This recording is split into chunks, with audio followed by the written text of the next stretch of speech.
We're back for week 5 of the National Football League season. Back for more college football. Going to cover a couple of those games here today. Go ahead. If you have specific questions about a game or a team, if we think that the question merits it, we'll answer it. So go ahead and drop it in the chat. If not, we'll just ignore you. So some of you know who you are. But it's good to be here. Sorry I missed last week. But JBC stats, you guys covered ably. Very nicely for me. That's what I heard, if not even better. And stats, I'll start with you just because this thing last week with Raheem Morris just made me laugh all week long. Stats are for losers. How did you feel hearing that?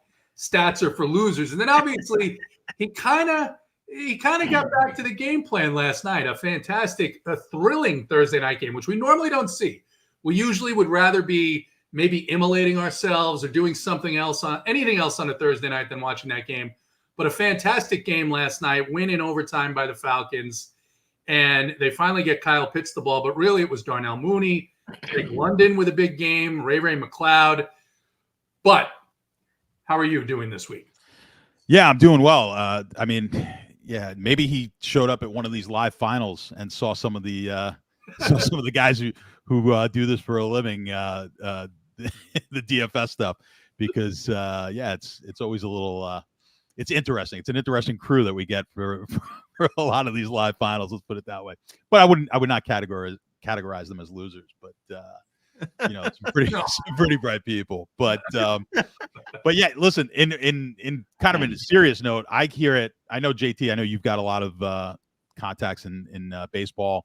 I've got a few guys that I either played with or are coaching in the league, and the guys our age are typically that we're kind of on the border here with the guys who are into the analytics and not. I've got a buddy who's on the Angels staff and he is about as anti-analytics as they get. Someone actually brought the question up. I don't know if it was this show. That's why they lost 100 games. Yeah, well, trust me, they lost 100 games. He's got nothing to do. He actually left. He was with the Brewers previously. So the Brewers they cheat. The Brewers cheat. They may have, but he was not enough. Not enough. They didn't cheat enough for this one. Listen, that was a guy. I'm a Mets fan. That was unbelievable. Unbelievable. It's been an unbelievable week. I mean, it's all gravy from this point on for the Mets. But yeah, there's a lot of people who someone had the question. I can't remember which show it was on analytics and whatnot. But yeah, I think there's a combination. Stats have their place. The analytics have their place. I know JBC's probably further on the analytics. If it was a scale of 1 to 10, analytics being the 10, he's probably closer to a 10 than I am. But I think you need a mix of both in all of these sports. I think they overdo the analytics in some aspects and the stats, and I think there's some people who downplay them. They definitely have a role. I think they're significantly more important than some of the old timers really give them credit for. But at the same time, you do need to understand the game, and there has to be a balance there. The biggest thing that I think we could talk forever about analytics in baseball, but I think understanding the analytics are important generally, but also understanding, hey, these are human beings that are playing these games and trying to, at the intersection of analytics and patterns of human behavior, I think is where you can really find some success. And just this week, the Giants parting ways with Farhan Zaidi, who really was one of the more extreme. Tampa Bay is another one, Minnesota, where at no point in any game almost can they fathom a left-handed batter hitting off a left-handed pitcher. And that hasn't worked out. You're a Mets fan. We remember the great pinch hitters of the olden days, right? Rusty Staub coming off the bench. It's a little different now when you've got guys throwing 100 miles an hour. You come off the bench, and the numbers for the pinch hitters, especially in those organizations, have been terrible. And to the point where you'd actually be better leaving that hitter in, because then their next at bat, they're going to run out of that handed pitcher, right? So there's a lot of things that we could talk about analytics, but I am with you. I think there's a mix, and I think organizations that have gone a little too far are trying to come back into the fold. And that's honestly why I like the Padres over the Dodgers here in this series. I think the Dodgers way too reliant on that, as well as having a little bit of a dearth of talent at starting pitching. But JBC, obviously, I know you were on the Mets heavy this week earlier when they were in Atlanta. speaking as a recovering Mets fan, but now obviously rooting for the Braves down here, I kind of hope that the Braves didn't get in because I didn't expect it to go very well, especially they didn't have Sale. But I have to say that what the Mets have done and put together, there's some magic in this postseason. I think in the National League, it's clearly the Mets and the Padres. And I think in the American League, it's the Tigers and the Royals. So I'm not really, if I was a Yankees fan, I wouldn't be too comfortable going into this series. What are your thoughts here about how this week has played out and specifically what you're looking for in the next couple of baseball series? Well, the Royals are another team that cheats. So just off the bat, like I heard it's just at home. Bobby Witt's home road splits the first half of the season were just like not statistically possible if they weren't cheating. So, I think, and then they go on that negative run at the end where, maybe teams started kind of figuring out what they were doing and started kind of playing around it. At least that's the way I read into it. I don't think the Royals are going to make it. I think it'll be New York, but a team like the Tigers that's just hot right now, I'm not as confident in them beating the Guardians because the Guardians bullpen is so strong. And, it's not like like other than Skubal, who's only going to be able to pitch 2 games. They're really just the roster is sucks. It sucks. They're not good players. So it's kind of crazy that they've even made it this far, but that's baseball for you. I see it as being Guardians, Yankees, myself on the American League side. And then, I think the Yankees may have more problems with the Guardians than they do with the Royals. From the perspective of what Detroit is doing with, you've got Skubal and everybody else, the only reason why that's advantageous, or why I think that's advantageous to some degree, is in DFS, I don't like to target bullpen games because there's so much focus now.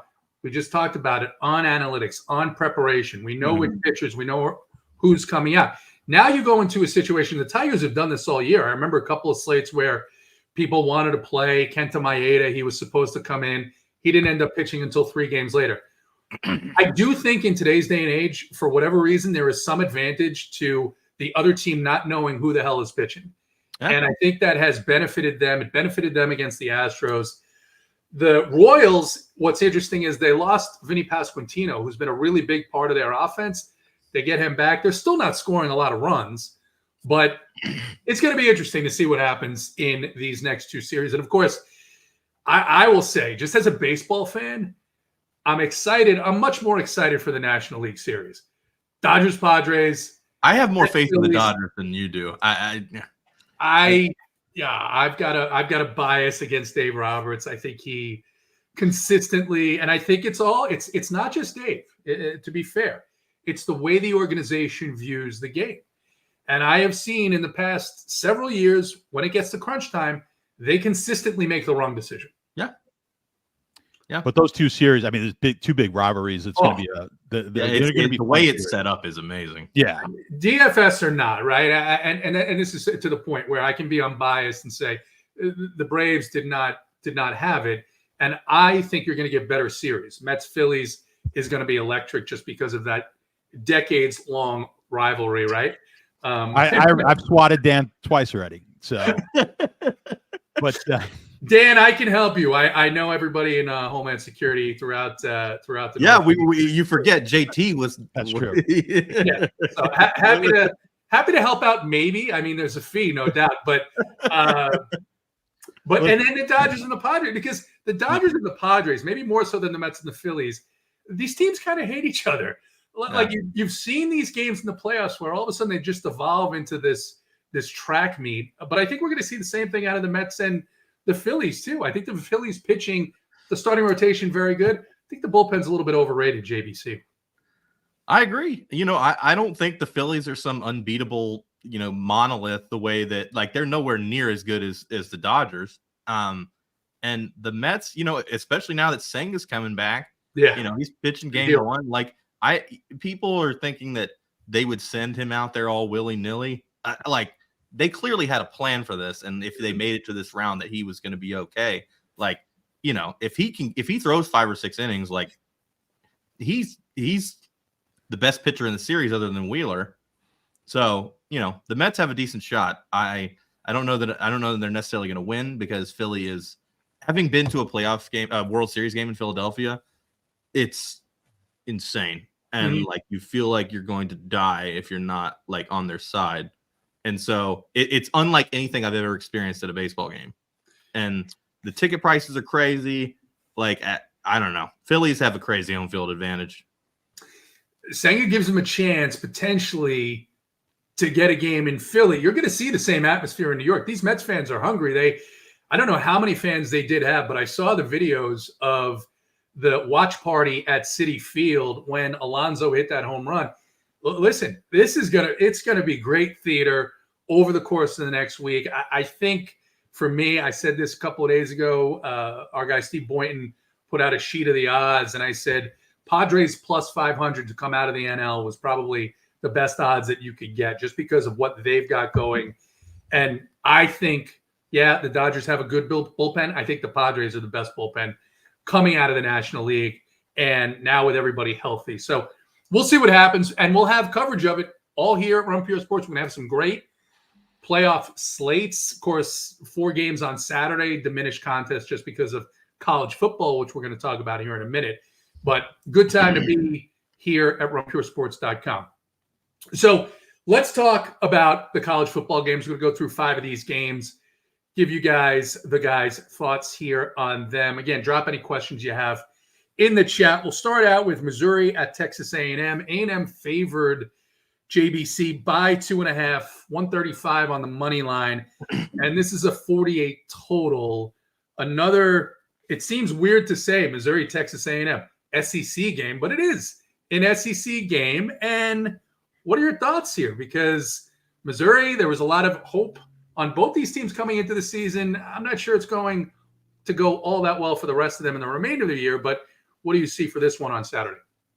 Missouri has not looked overly convincing despite not losing any games. And I think that that's reflected in the line to a degree, them being a dog in this game, even though they're number 7 and then A&M's 25. A&M has looked better the last few weeks, especially the game at Florida. I think Missouri has way more talent on both sides of the ball. Texas A&M kind of had a portal exodus after Jimbo left, and it's kind of not really caught up quite as much as it should have at this point.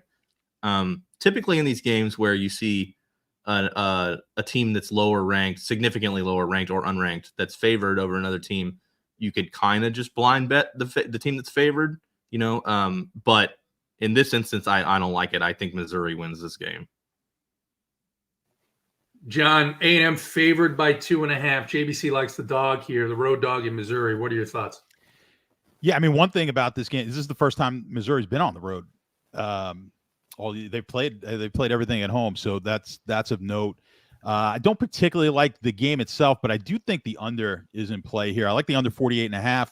I just feel like both of these teams are really defensive minded. Missouri's got one of the top defenses in the country. A&M's been really good as far as turning other teams over and getting picks. I think they lead the SEC in picks defensively. I think this becomes a low scoring game. I like the under 48.5. I think the market's kind of moved in that direction as well, kind of in agreement. So I'll take this game. I think it's a toss-up as far as the side goes, but I like the under. All right. The under and no pick on the winner here? You don't feel... I mean, I'll take A&M if you twist my arm, but I like the under a bit. So it's actually one of these 5 games that we're going to go over. I think the under 48.5 is probably my favorite of all 5. Okay. All right. Move on to the next one. It is Auburn heading into Athens to play the University of Georgia. Georgia, a thrilling, a miserable game for Georgia fans last week, I can attest, because I was out with my wife in South Carolina. We found a bar that was showing the game, and I thought she was going to murder me 6 minutes into the game and just want to leave and run away. And then we get back to the house, and all of a sudden, Georgia's up. Of course, this is the game that was a big winner for our guy Wiley, $117,000. This was the last one remaining, the Alabama money line. But Auburn heading into Georgia. Georgia favored stats by 22.5 plus 2,100 on the money line for Georgia. So they think that maybe getting knocked in the in the face in the first half of that game at Alabama. Maybe sets the offense right. Total here is 52. These two teams have played every year because historically they've been in the SEC East. Can't really say it's a rivalry the last 7, 8, 9 years, although there was one of those years where Auburn did pull out the upset to hurt Georgia's chances in the playoff. What do you see here with Georgia as a big 22.5 favorite? Yeah, I mean, Georgia's definitely dominated this series for a while now. I think it's the oldest. Mark would know. Is it the oldest rivalry in the South? These two teams? I believe that's the longest runner. Yeah. So obviously, programs that are familiar with each other. I think, and you mentioned it, huge game last week for Wiley, that's for sure. I mean, to lose that one, if lost that one after being up however many they were up there in the first half, would have been unbelievable. It wound up turning out well. We did, of course, we went over that game last week. My numbers had Georgia. I was never so happy to lose a game. I was rooting the whole way against myself on that one, and I wound up being great. I think it's going to be tough. Yes, and I know JBC, not a big Georgia fan, so not at all. I think this one don't love the game, but I think it's going to be real tough to bounce back and cover this big of a number in a rivalry game where Auburn, look, no matter what the line is, obviously they're going to be fired up to play this game. To come off of the Alabama game and play an inferior Auburn team, and to lose the game in the manner in which they lost it, I think they're going to have a hard time kind of coming out of the gates in this one, firing on all cylinders. I almost like the first half, Auburn even better, but if we're looking at the game, I'll take Auburn plus the points. I think they'll be able to keep this one a bit closer. I mean, I don't think there's any way they actually win the game, but I think they come out flat, Georgia. And I think early on, especially, I like bets on Auburn first quarter, first halves, things like that. I think it's going to take Georgia a little bit of time to get themselves back into the mode and kind of then maybe roll them in the second half. JVC, just like we talked about, these are human beings, perhaps a little bit of a hangover here, significant disappointment. They get down big to Alabama, pull all the way back, not just all the way back, they take the lead and then just give up one of the more ridiculous plays to lose the game. What are your thoughts here? Georgia, 22.5-point favorite hosting Auburn. Well, I mean, I understand rightfully Georgia is being focused on here, but Auburn pulled some similar bullshit last week where they were up late and blew a big lead and lost the game. I was in heavy on Auburn, so I know it all too well. I'm not as confident that Georgia's going to come out flat. I think they had to have assumed that they were going to lose one of those big 3 road games this year, at least one.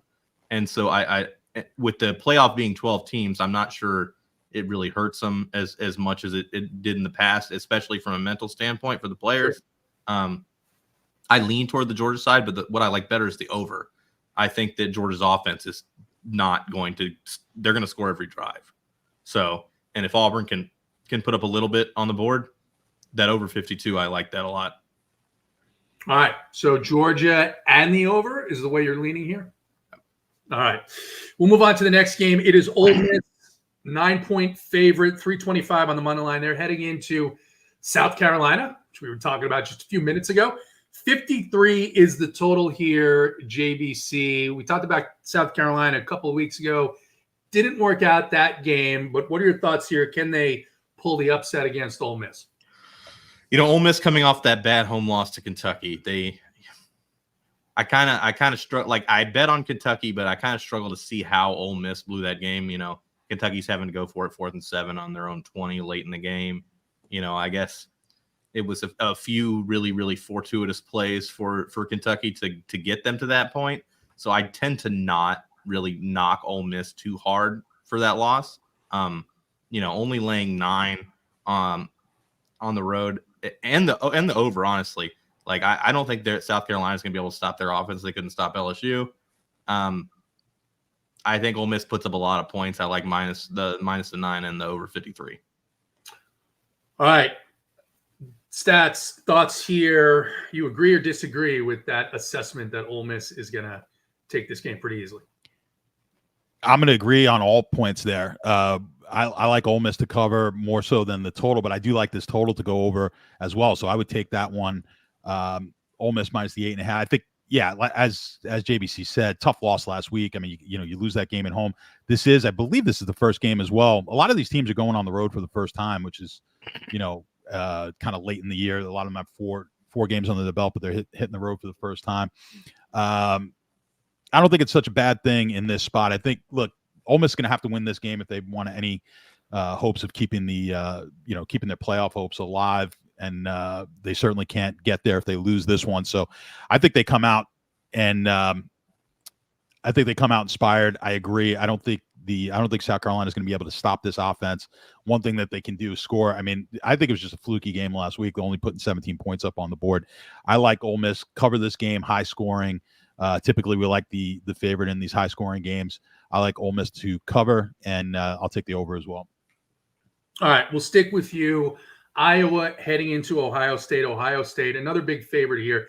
18 minus 1450 on the money line, and a 45.5 total, which it's the central United States here heading into October. So you're going to see some of these lower totals.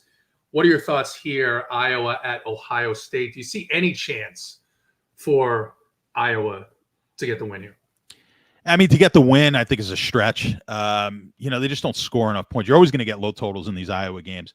Yeah. And this will be one of the tougher. I think it's the highest total they're going to have all year. Probably is. Yeah. That's probably true. 48 or whatever it is. 48 and 45 and a half. 45. I'm sorry. Yeah.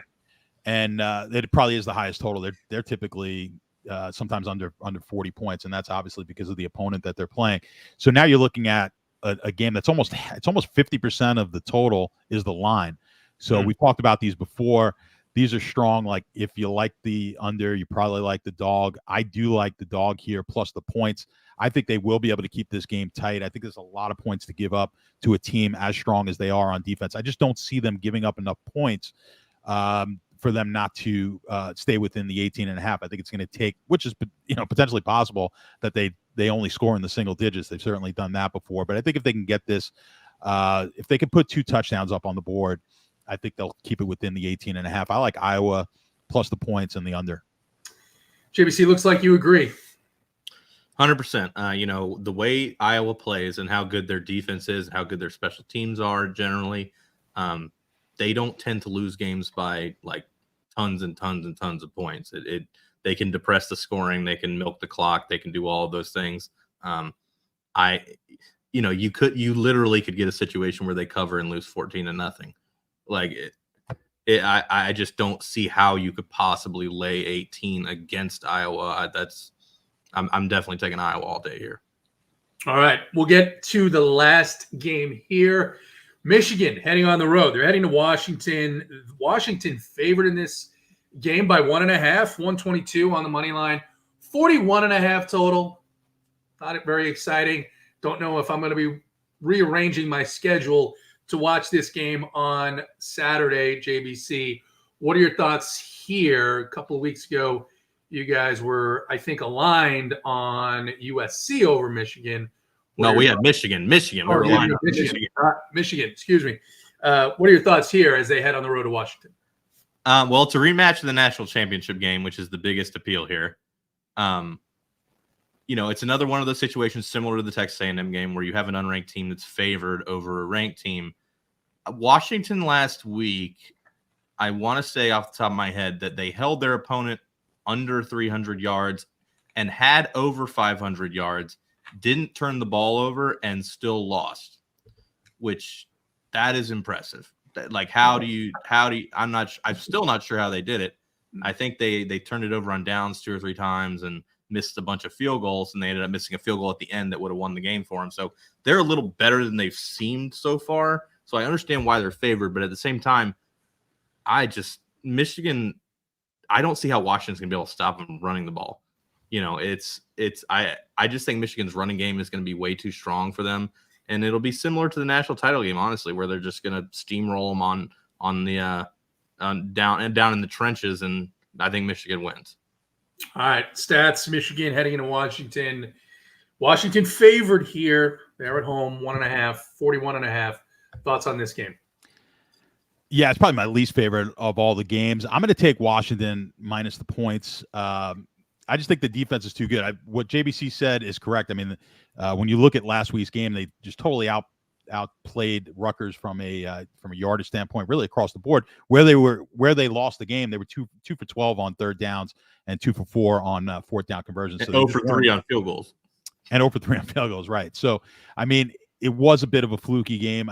Probably a game, they win that game if you look at if you do the Pythagorean analysis on that one. They won that game, God knows what percentage of the time. So, probably a game in which they should have won. Again, don't have a strong opinion. This is the first time we're getting. I don't think Michigan's been to play up in that neck of the woods since like the year 2000 or something like that. And now they're doing it. It's going to be obviously it's going to be a lot more consistent thing with them in the Big Ten.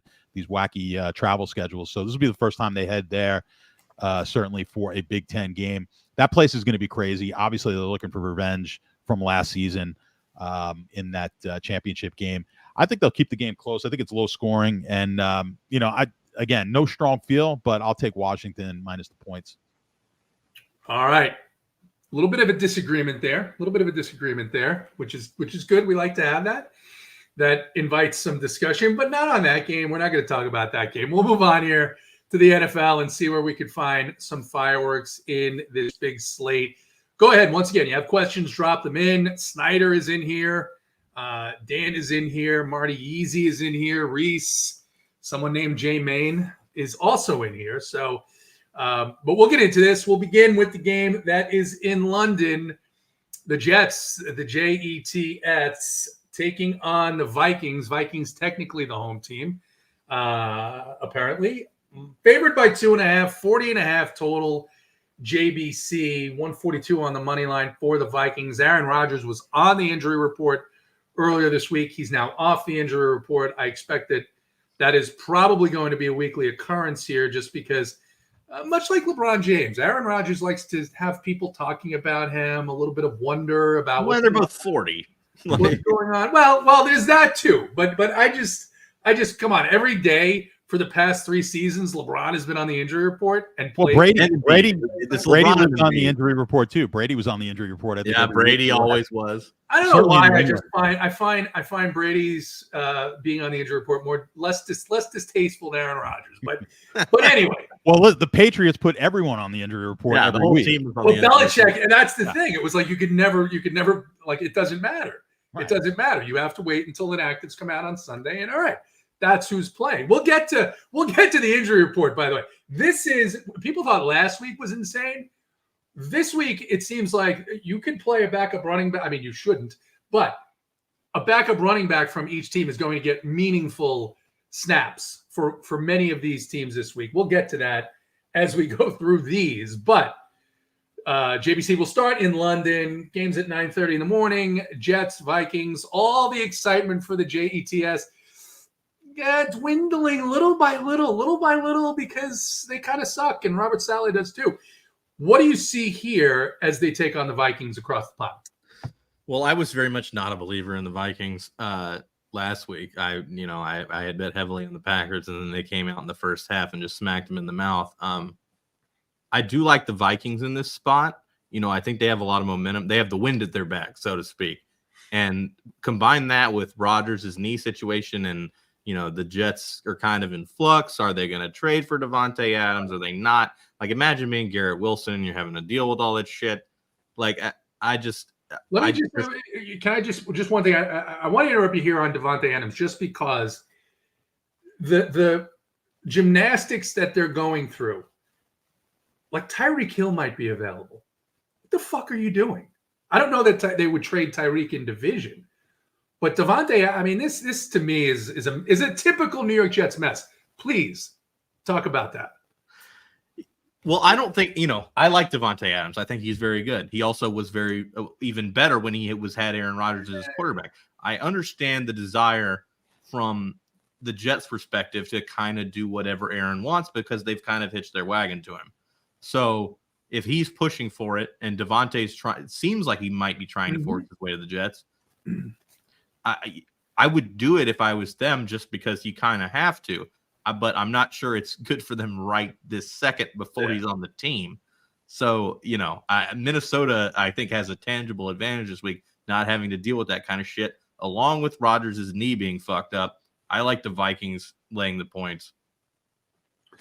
The stats, Devontae Adams, again, he's not all that much younger than Aaron Rodgers. I mean, if you want to trade for a receiver, I think there would be other targets, but this doesn't seem to ever work out well when these NFL teams try to placate one older veteran player. It seems like the Jets are going down the same road that we've seen the Jets go on, most of my adult life and yours. But what are your thoughts on this game? Jets, Vikings, 40.5 total. Any lean here? JBC seems to like the Vikings. I lean that way as well. What are your thoughts? My thing is you got to go back to last week and then look at Denver. I think what I've seen from Denver now, I think we're gonna find out in the next few weeks, but I think we're gonna see that maybe the Tampa game and this Jet game weren't as crazy an upset as we thought, just because their defense is really strong. And I was not a Bo Nix fan, not that he played great here last week, but I'm gonna defer to people who know a lot more about quarterbacking than I do, and I've been following Kurt Warner a bit on YouTube, and he does see a lot of things out of Bo Nix that he likes. Mm-hmm. So I'll trust his judgment over mine when it comes to that. So I don't know if these losses are going to come back. If we're going to go back and look at them as being as surprising as they were. So I think we're getting Minnesota, a team that, just a few weeks ago, this game was the Jets were going to be favored in this game by 3, 4, 5. I know I do a lot of look aheads because I'm looking at survivor pools and whatnot. And this was a week, week one, people were like, oh, maybe I'll take the Jets against Minnesota. And now it's flipped. Now people are asking me, do you like Minnesota here against the Jets in survivor pools? So I think the correction has gone far enough. So I like them getting them at a field goal here or better, which you might be able to get. You can get them at a field goal, the Jets. Maybe lay a little bit of juice. I think Caesars has it -120. I like the Jets in this game on the road. Get them out of New York. Get them on the road. They'll have plenty of fans out in London for sure. But I think the Jets will. I think we're in a buy low and sell high situation on both of these teams. John, David is going to be there, by the way. Oh, I imagine he will. Yeah, well, he goes to all the NFL games in London, so that's why he's a Jaguars fan. Yes, but he's going to be there. I would imagine he would be. Yes, he might be on the sideline. This is one of one of JBC's good friends, considered almost family, who lives in Scotland. Well, that's great. And we can get a little bit of a report of how Aaron Rodgers looks. Does he look a little gimpy before the game?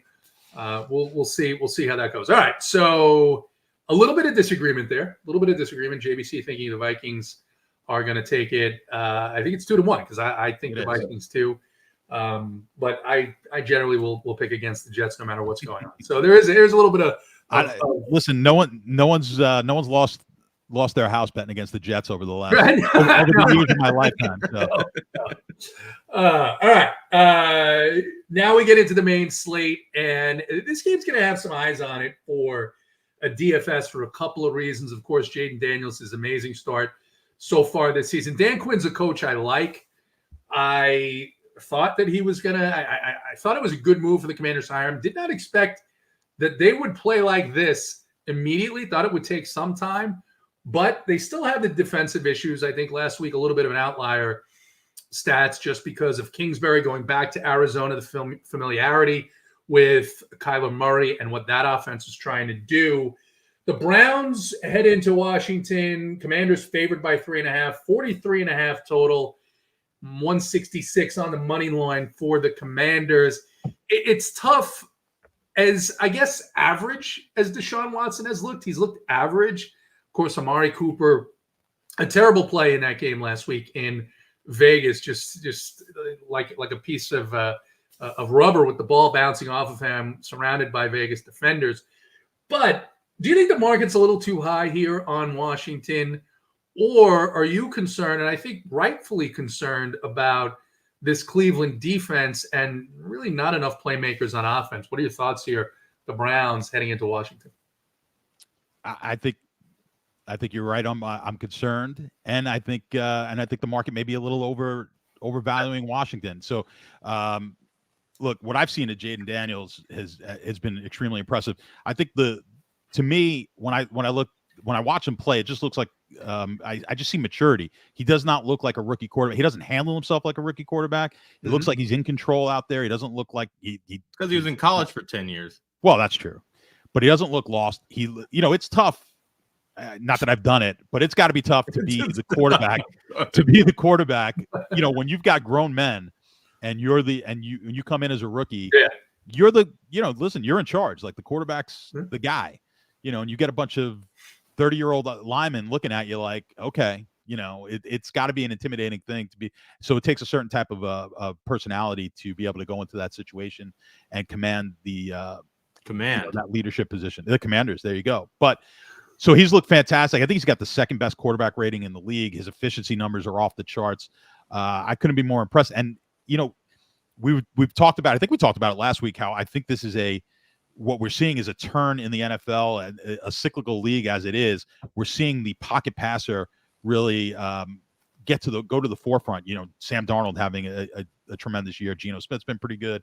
You've had Derek Carr's had his moments. We saw Kirk Cousins last night be excellent. So a lot of these quarterbacks, I think teams are now focused so much on these running style quarterbacks.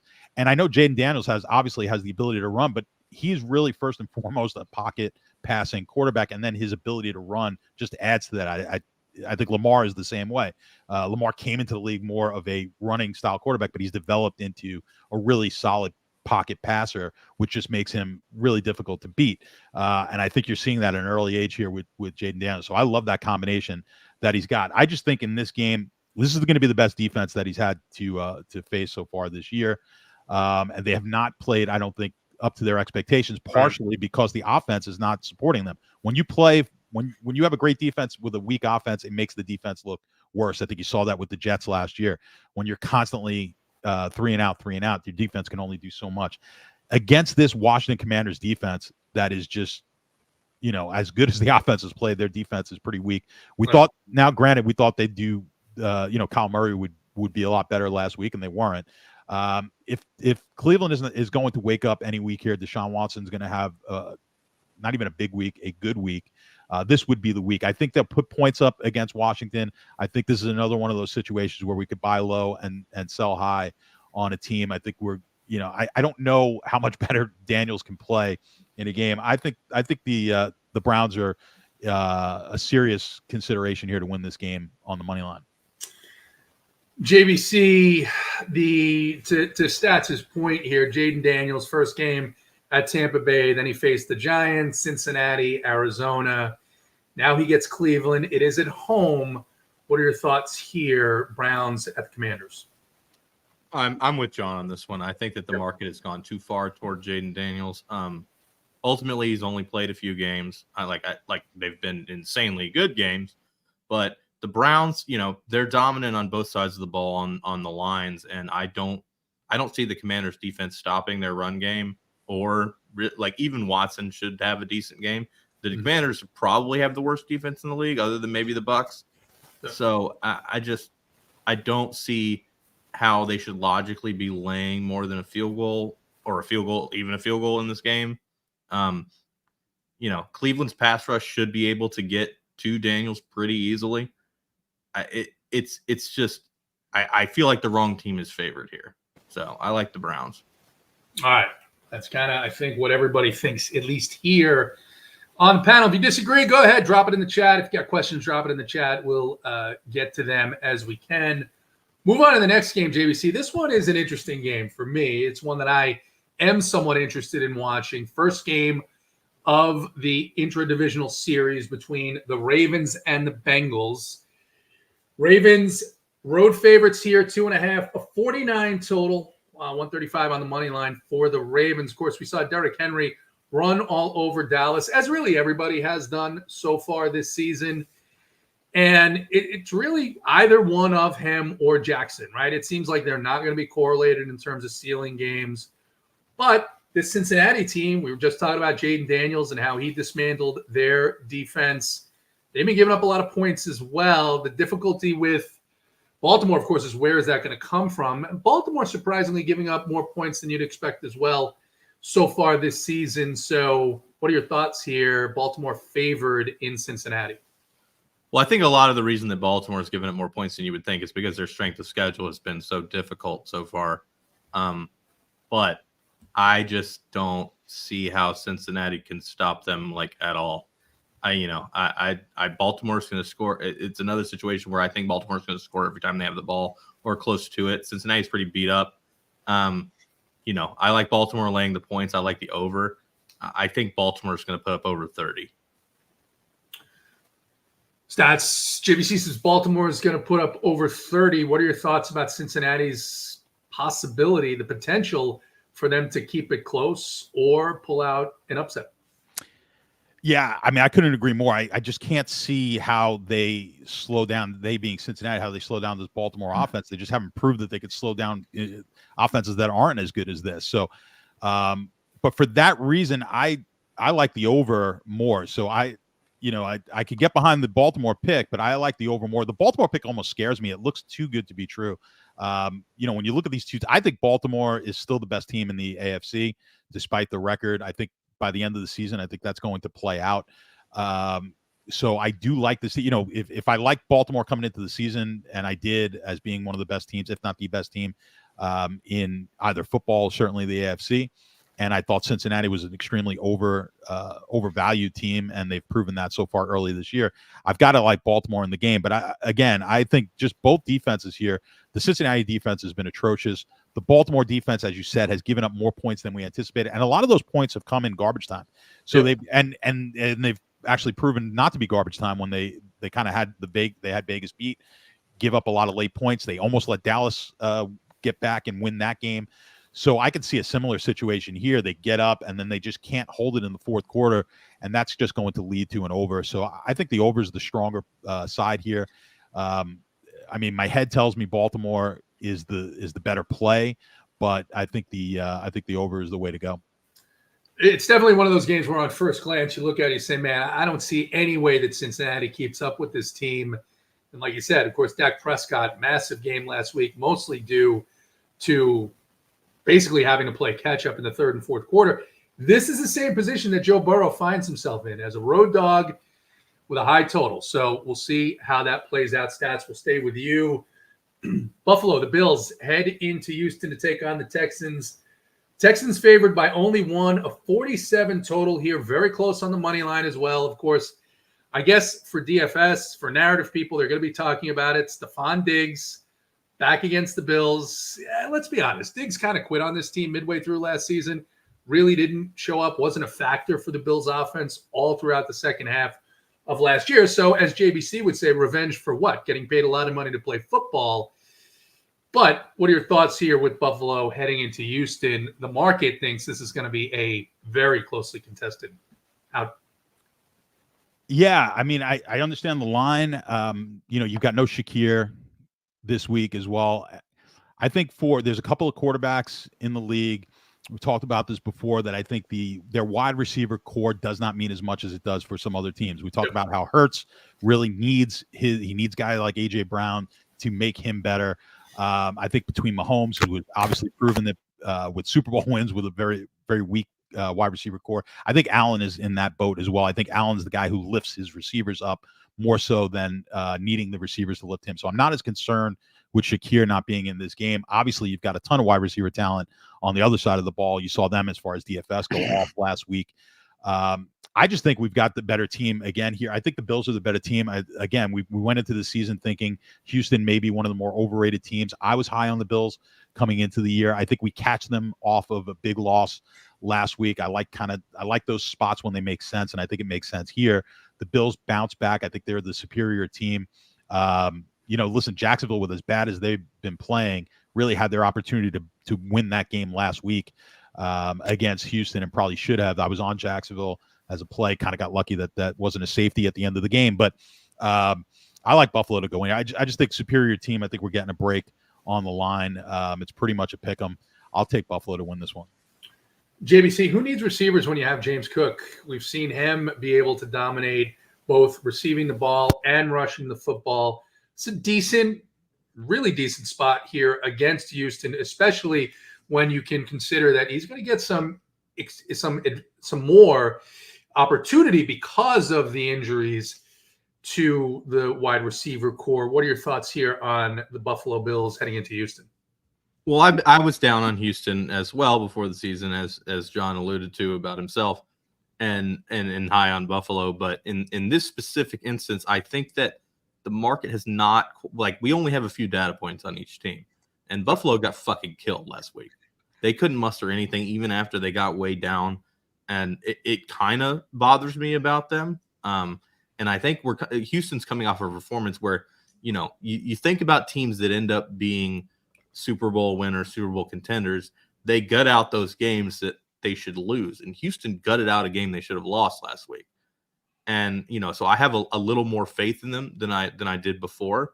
And, I like Stroud coming back from a little adversity. And I like Houston to win this game. All right. So disagreement there.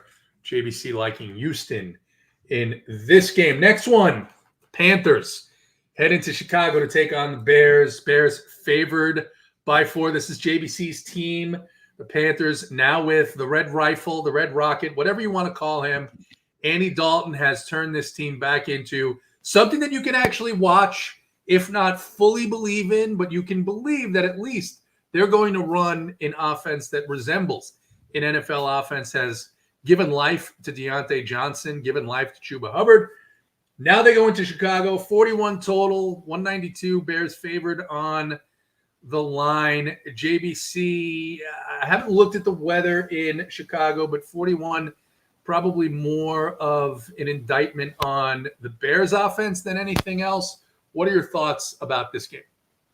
Yeah, I don't think Caleb Williams should be laying 4 points against anybody. I mean, like, they were only laying 3 last week against the Rams, and I backed them, but the Rams literally are like the Walking Dead. Yeah. So, I think that Carolina is better than the Rams on a neutral field right now. And they're getting more than that. I don't really understand the line very much. I guess it's just bias from when Carolina had Bryce Young still in. Yeah. But 4 seems like a lot here. I like the Panthers. Stats, are you in agreement here with the Panthers? Yeah, I couldn't agree more. Panthers are one of my favorite plays this week. I've been on the Panthers a bit this year. It's been obviously hit or miss, a little bit more miss than hit. But I think in this spot, I agree. There's no reason for the Bears to be this large of a favorite. And I think JBC nailed it there. They're still looking at this team on the whole being the worst team in the league. I don't think they're the worst team in the league anymore. Right. I don't even know that we're bottom 5 with New England and Miami and everything.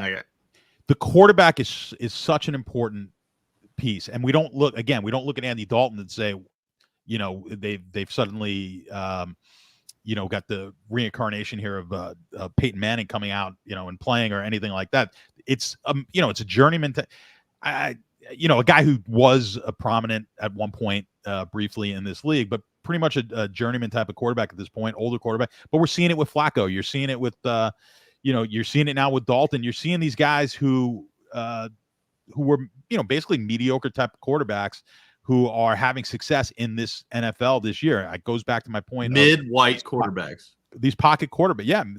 Well, mid-white quarterbacks are doing well. They're doing well, right? Because the style has changed, and these defenses, like I said, it's a very much a cyclical league. The defenses are geared more towards the running type of quarterbacks, in my opinion. And I think these guys with the experience, but playing quarterback, all these guys have obviously they have the physical skills, but playing quarterback in this league is so much more than that. If you're going to be a passer, just having the ability to read defenses, know where you're going to go with the ball before you even snap it, has got to be extremely high. I always go back to, and I'm forgetting, for the Jets, who was the quarterback who couldn't throw the ball for the Jets, who was really good. There have been several. No. The guy who had a really bad arm, and Pennington, Chet Pennington. Oh, Pennington who had a bad arm and was really good, and then hurt his arm. Name a quarterback. No, the Jets had guys who could actually throw Pennington the ball. was good. Pennington was a great quarterback, but it proved to you just what smarts at that position, and it's not necessarily being a 160 IQ guy. It's just being a good football. Dan Marino's a great example of not being the brightest. I think it's guy more about accuracy. in the world.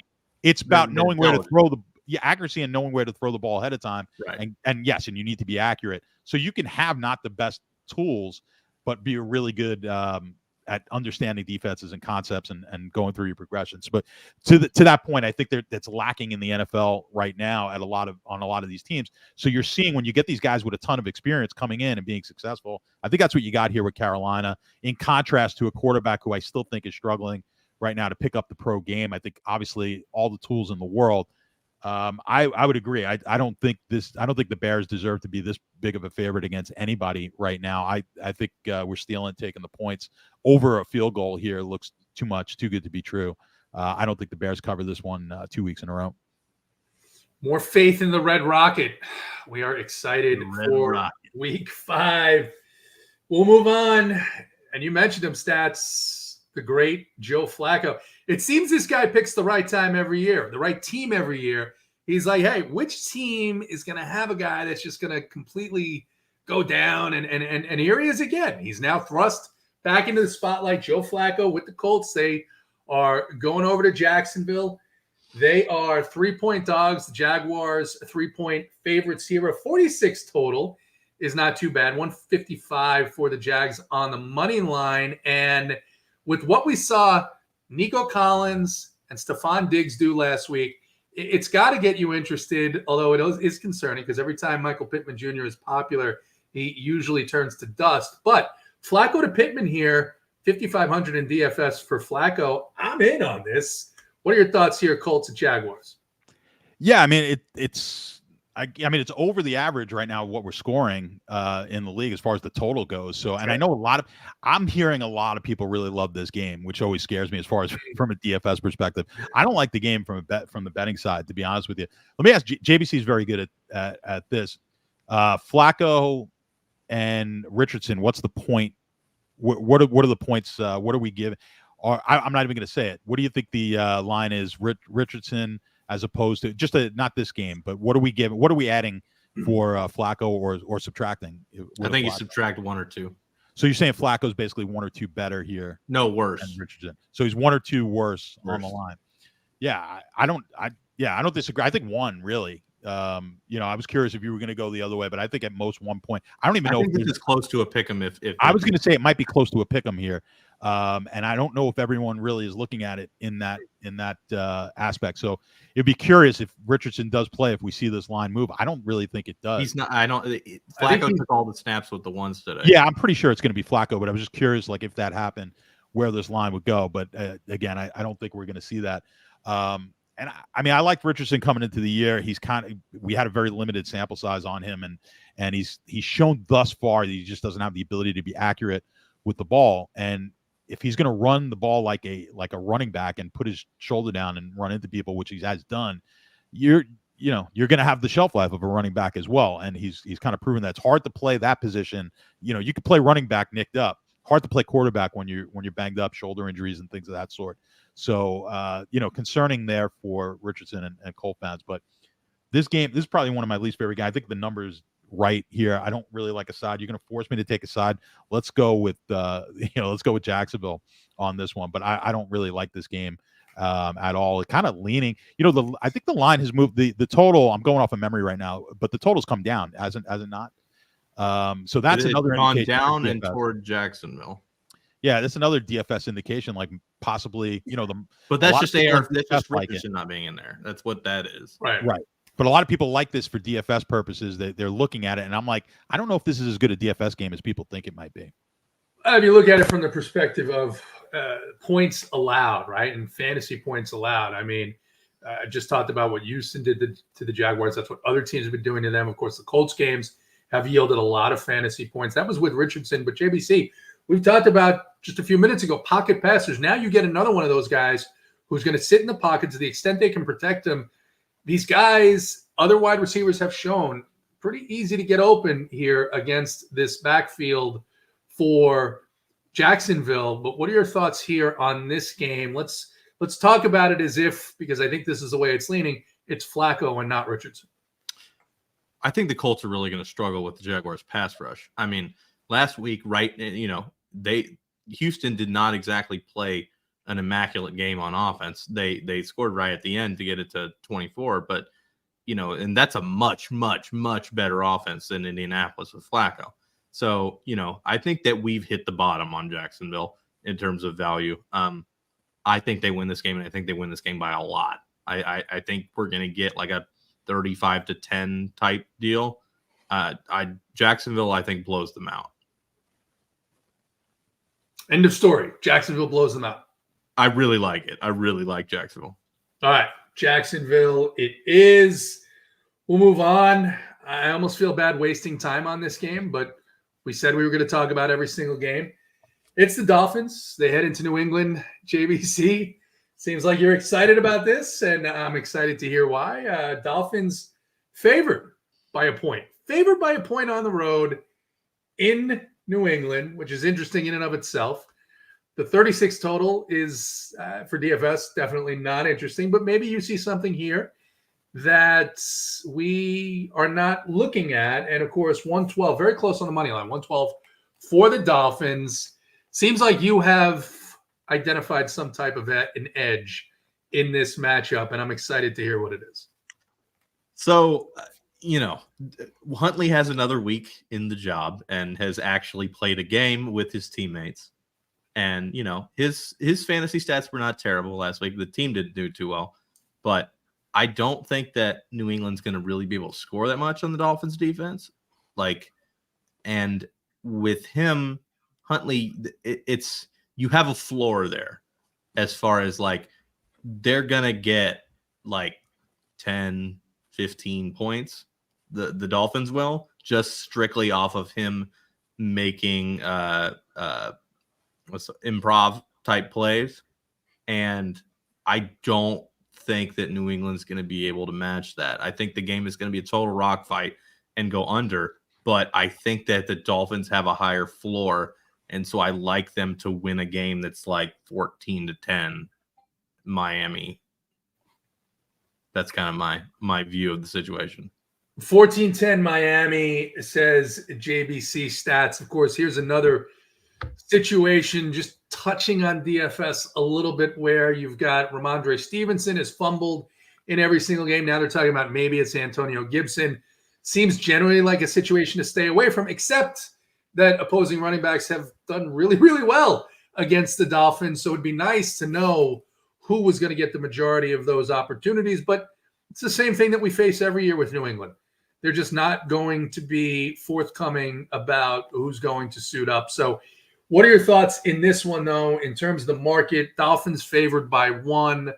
36 is the total. Seems high for the types of games that these teams have played over the past couple of years when Tua Tagovailoa has been out.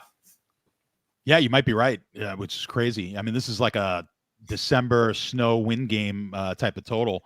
And here we are with should be pretty good weather, staring at 35.5, 36 on this total. Just from the DFS perspective, yeah, I think Stevenson would be the only possible option you could take. If you look at my numbers that I post for positional matchup rankings, I just don't think the best part of this game is obviously going to be the New England running back spot, but I just don't think it's good enough to even take that risk when he's had the fumble issues. I think if he does get another one, could be the end of, you may not see him much for the rest of that game.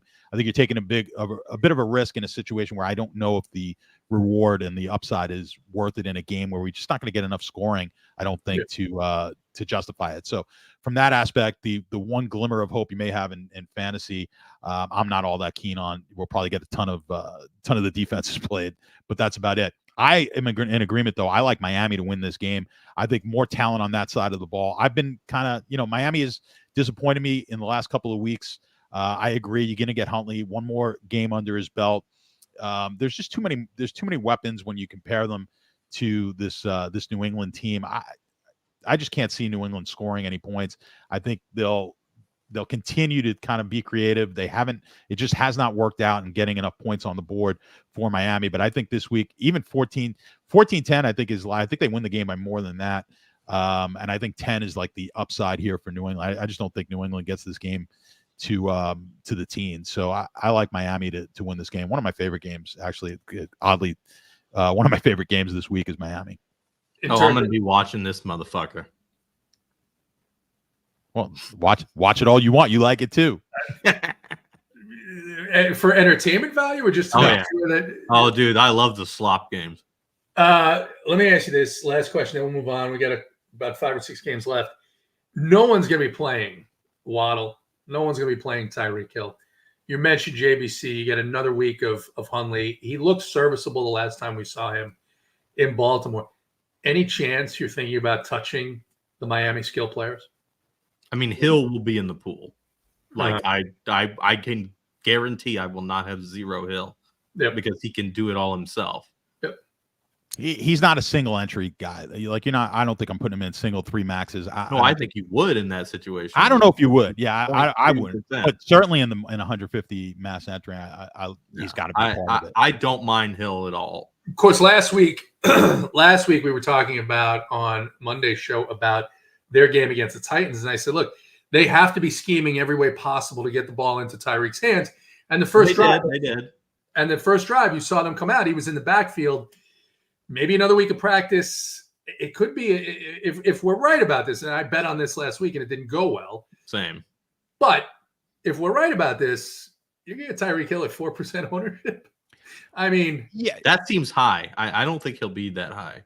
I'm seeing in that range, range. And you're from a game theory standpoint, I agree. I think what I would do, not that it matters, they use them a lot exactly the way I thought. I'm talking about from a coaching standpoint. No one cares what I think as far as coaching, but they did a lot more what I thought they were going to do, which is use them in the running game and the end arounds. But I think the other teams are obviously kind of focused on that as well.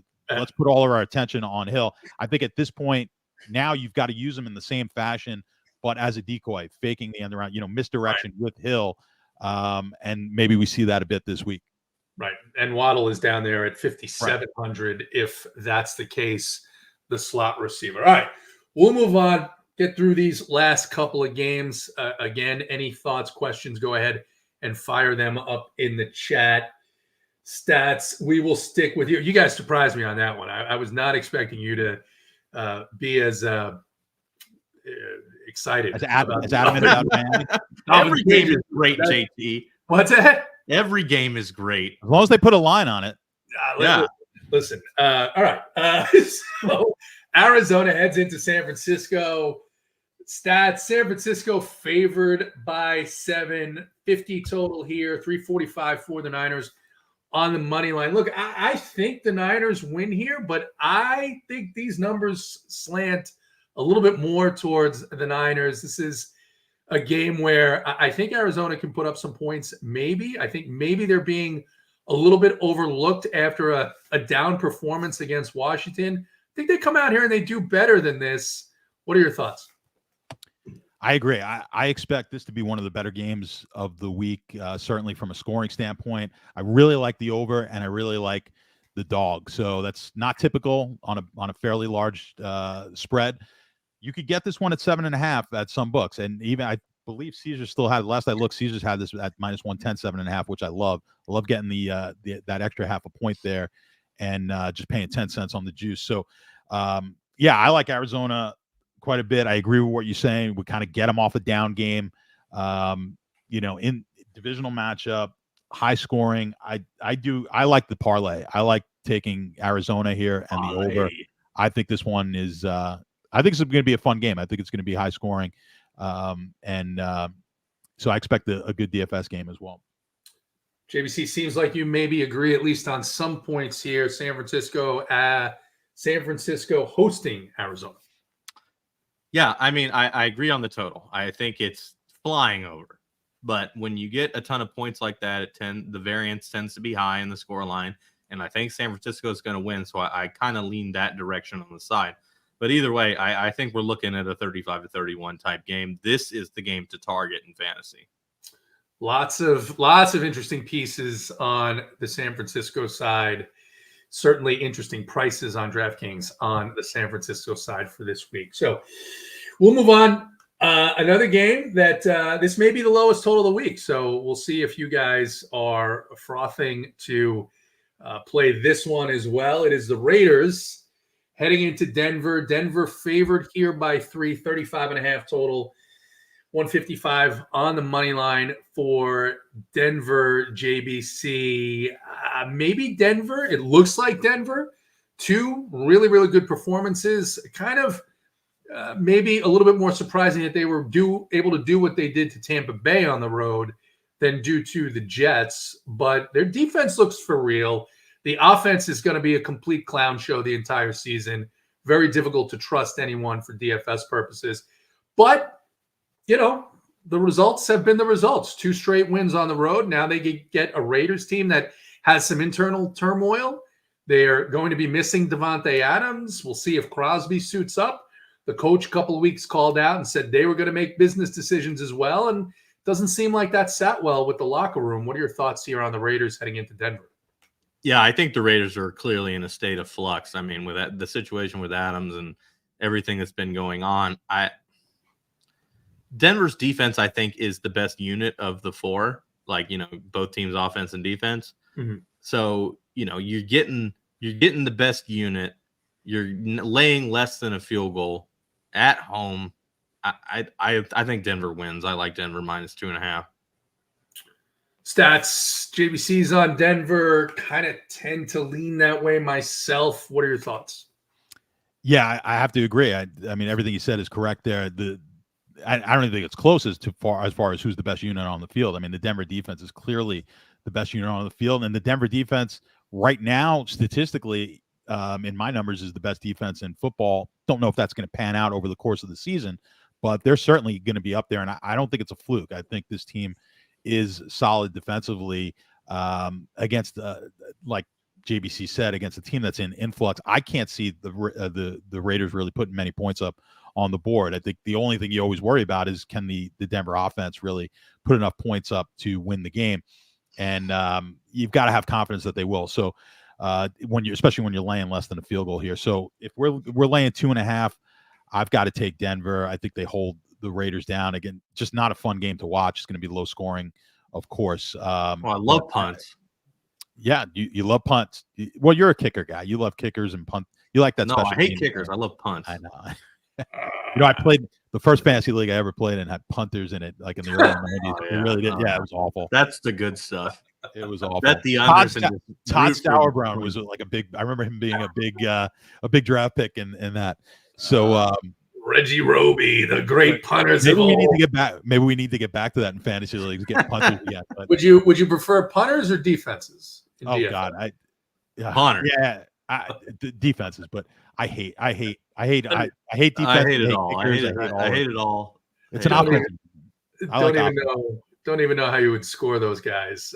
But I'm sure inside the 20. Yeah, yardage. Yeah. At least that makes more sense. And this was back in the day, JT. I don't know when you first started playing fantasy. We used to have to call a phone number on Thursday to find out if we won. You had to phone in.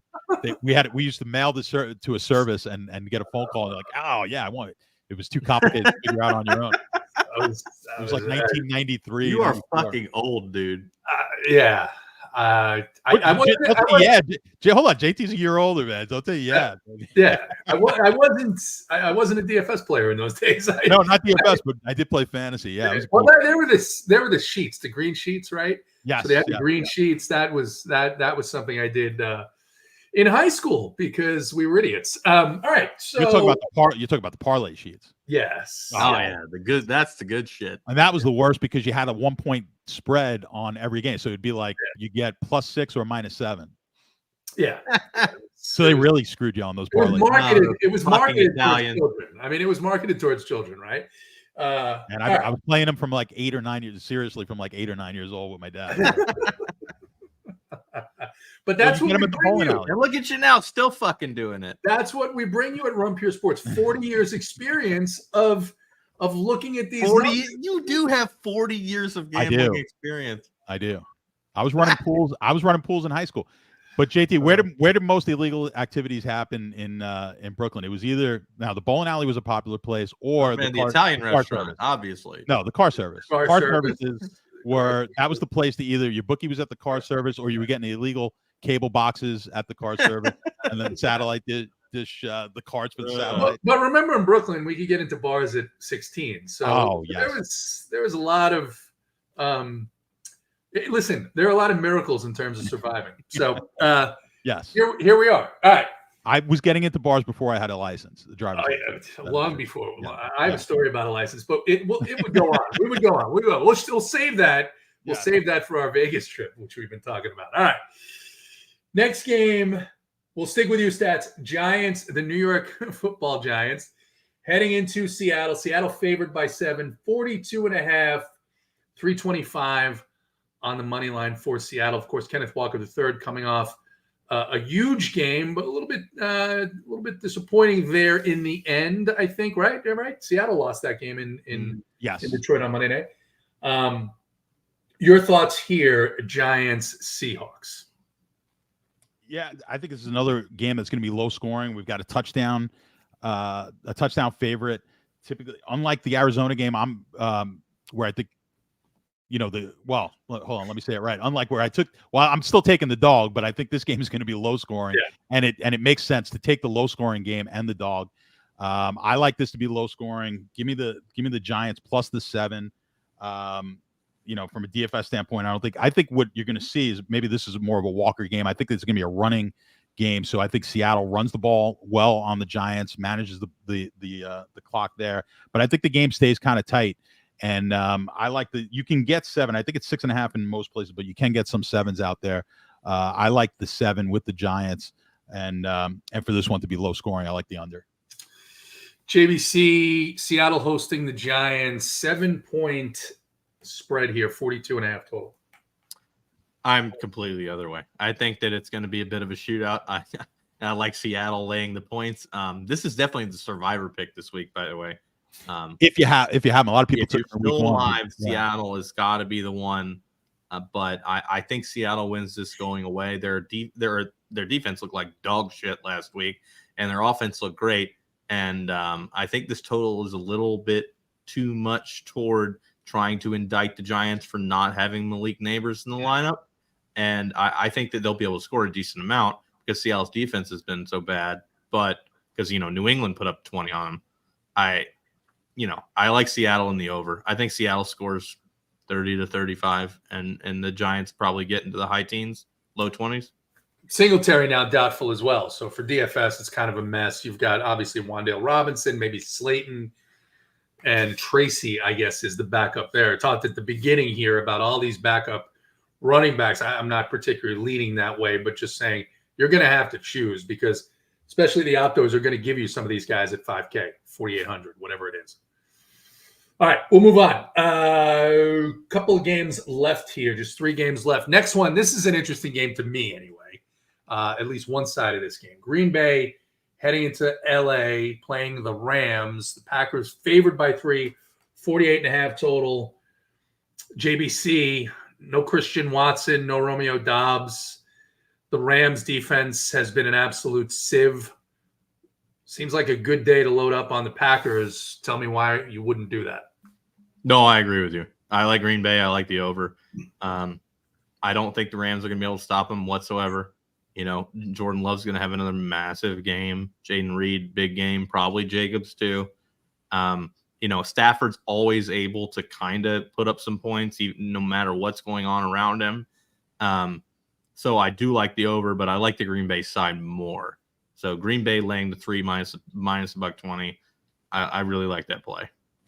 Stats for the Rams, it's DeMarcus Robinson, Tutu Atwell, Jordan Whittington. It really was Kyron Williams who got the bulk of the work, was really asked to keep that team in the game last couple of weeks. What are your thoughts here, though, with the Rams, 3-point dogs at home?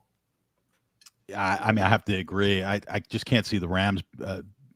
We talked about it before with Carolina.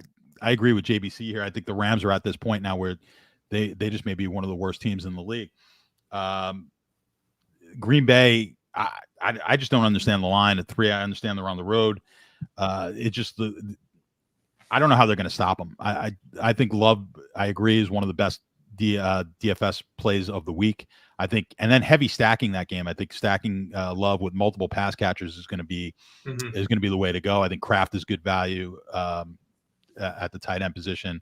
So I think you could play him with one of the wide receivers, certainly. And you're still getting I have no problem with the comeback option on the Rams side. You got some value there at the wide receiver spot for the Rams. So I think this becomes a really good DFS play. I just can't see how they stay in this game with Green Bay. I'd be very surprised if the Rams can win. If you're going to be shocked that the team wins the game and it's only a 3-point favorite, I mean, I don't know how you don't like the favorite. Green Bay defense on DraftKings is 3K as well. One of the contrarian picks, I think, this week. We'll move on to the last game on Sunday, the Sunday night game. Talked about the Cowboys earlier. They head into Pittsburgh. Pittsburgh favored by 2.5, a 44 total, 142 on the money line for the Steelers here. Stats, we'll start with you. Steelers have looked good to start the year. They are coming off a loss. Dallas hasn't looked that great since the opening week at Cleveland. What are your thoughts here? I think this is a good spot for the Cowboys. I like them here. I mean, we talk about how much we like Tomlin. I love Tomlin as a coach. Certainly, I think they've got the advantage at head coach in this game. But I just think we're catching the Cowboys here on a down. I know Pittsburgh coming off the loss. I think as well as Pittsburgh was playing, and they tend to win games that they perhaps shouldn't. I think this game is flip. I mean, if you looked at this game a couple of weeks ago, Dallas would have been favored. I don't know if all that much has changed. Except Parsons is dead. And that's an important thing that's changed. So you're going to disagree with me. I understand that. That's what we do sometimes on the show. I think it's a good spot. I think we still have I think the Cowboys are still a better team. We're going to find out real quick, though, just how bad it is. I mean, I'm seeing things like, this is basically the NFC East is now Philly and Washington, and that's it. The other two teams are I don't think that's the case. Philly sucks. Because I don't like Philly. I've actually got more confidence in Washington. I don't think Dallas is dead yet. But a bad performance here is going to we'll start digging the grave a little bit, but I think they come out here and win this game against Pittsburgh. I like Dallas in this one. JBC, Micah Parsons is out for Sunday night, of course. Yes. And obviously it seems like that influences you a little bit in terms of who's going to win this game. Cowboys, Steelers favored here by 2.5. With the Cowboys pass rush being completely gutted, like just fucked, I don't see how they stop. Like, even as bad as Pittsburgh is on offense, or mediocre, or however you want to call it, I don't see them stopping them very much. Now, the Dallas offense is still great. Prescott's been not as great as he usually is, but he's been fine. I do like the over in this game for that reason, but I think Pittsburgh is going to be able to put up a lot of points on the board, which is a crazy thing to say. But Dallas's defense is just decimated. They're too fucked by injuries. I like the Steelers. Pittsburgh putting up a lot of points on Dallas. Very interesting there. Of course, Justin Fields looked pretty good last week, rushing for 2 touchdowns against the Colts. So we'll get on to the last game of the week, Monday Night Football, JBC. The Saints head into Kansas City, take on the Chiefs. Chiefs favored by 5.5, 43 total. Pretty close on the money line still, 258 for the Chiefs. Of course, Rashee Rice is definitely not going to be playing in this game. They're already down Isaiah Pacheco. When Rice went down, Xavier Worthy immediately jumped in and caught a long touchdown to help them win last week. What are your thoughts here on the Monday Night Football game, the Saints and the Chiefs? I think we talked about this before, but you can make the argument that the Chiefs could have lost pretty much all the games that they've played. I think this line is way too high, considering how poorly the Chiefs have played. It's a situation where people are just looking at the record and not looking at the actual, tangible performance. Whereas New Orleans has had some very, very, very dominating wins and has looked mostly good. Like last week, they lost on 2 defensive defense or special teams touchdowns, which is kind of fluky. Yep. And I don't really hold that too much against them. I'm not sure that Kansas City is even better than New Orleans. So I really love New Orleans with the spread and the money line, honestly. All right, stats a pick for New Orleans. It does seem with the 5.5, given the injuries to some of the Chiefs' skill position players, that is a little bit high. What are your thoughts here? Saints at Kansas City. Yeah, I mean, sometimes JBC is smart, and this is one of those times. So I agree with him here. I think these teams are a whole lot closer than this line is indicative of. I mean, this line would have been higher. This line, the look-ahead line, was a lot higher than this. I think it was like 7 just a few weeks ago. It's now come down to 5.5. I think in actuality, these teams, like JBC said, if they're not equal, perhaps the Saints a notch better. But even if we put them on par, we're just getting way too many points here, the 5.5. So I love it on the money line, love it on the certainly love it on the spread plus the 5.5. And I agree. I mean, we talked about, yes, of the quarterbacks in the league, there's very few now who really can elevate their wide receivers. Obviously, Mahomes is one of those guys, but the Rice loss will hurt this team a bit. And like you said, yeah, let's not give them all 4 losses, but easily 3 of them. They could be 1-3 easily. If you look at them statistically, which is the only thing that my rankings look at are the stats, and they're very much a mid team right now at 4-0. I think they're the worst. I mean, not that there's many 4-0 teams left, but they are statistically just a mid-level team at this point. Obviously, Mahomes brings them up. He's always outperformed where their statistics say they should be. So you always give them a notch there, a notch up. But I don't think they're a better team than New Orleans. So I think you've got 2 teams on par with each other. And in that instance, give me the team that's getting 5.5 points. All right. Both of you on the Saints over the Chiefs on Monday night. Of course, Monday, get in the Discord. We'll be talking about what happened over the weekend on Sunday.